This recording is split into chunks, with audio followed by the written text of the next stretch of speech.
les professions réglementées dont il est question sont des professions qui demandent une responsabilité individuelle et par ordre. Donc il y a le côté systémique et puis il y a le côté vraiment personnel. Ça a été aussi abordé sur le secret professionnel. Mais je crois que c'est ça, l'indépendance, c'est la revendication à la responsabilité. Donc il y a une dimension individuelle, l'indépendance est au service en fait des individus dont on prend en charge les intérêts.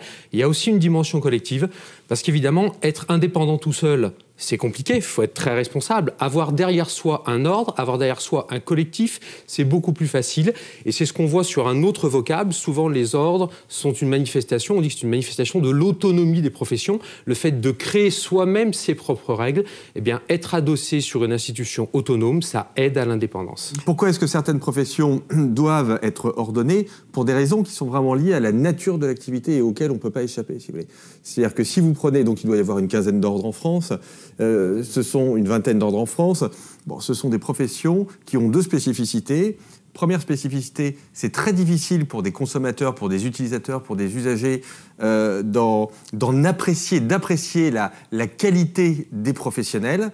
Vous ne pouvez pas savoir si un médecin est bon ou pas. Deuxième spécificité, ce sont des professions pour lesquelles la délivrance de la prestation a un impact qui est très important. C'est-à-dire qu'on peut quand même concevoir qu'un acte notarié ou un acte de soins, c'est quelque chose qui a plus d'impact que le fait, c'est un très bon exemple, d'aller chez le coiffeur, par exemple.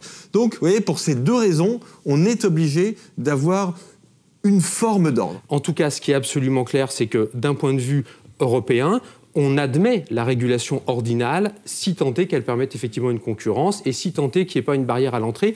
L'un des enjeux juridiques principaux ayant été la libre circulation des professionnels à l'intérieur de l'Europe. L'indépendance, ça se mesure. On peut être capable de dire si une personne a agi en fonction de sa formation et de la réglementation, mais aussi subjectivement, si elle a été capable de s'adapter au cas particulier qui est en face d'elle, c'est-à-dire la personne vulnérable, comme on le voyait tout à l'heure, qui vient avec un besoin. Est-ce que le praticien, l'exerçant de la profession, est capable de s'adapter spécifiquement à ce besoin-là, ou est-ce qu'il est régi par des influences extérieures qui vont orienter ses décisions? La réponse à l'indépendance, elle est effectivement collective, elle est effectivement culturelle, il faut le dire, le répéter, le faire dans des formations continues, faire de la formation continue sur la déontologie et pas simplement sur les techniques professionnelles qui sont fondamentales, mais exercer une profession libérale, c'est l'exercer en appliquant une déontologie. On est dans un pays dans lequel on a décidé d'avoir des ordres, donc ce n'est pas le cas de tous les pays, donc c'est une spécificité.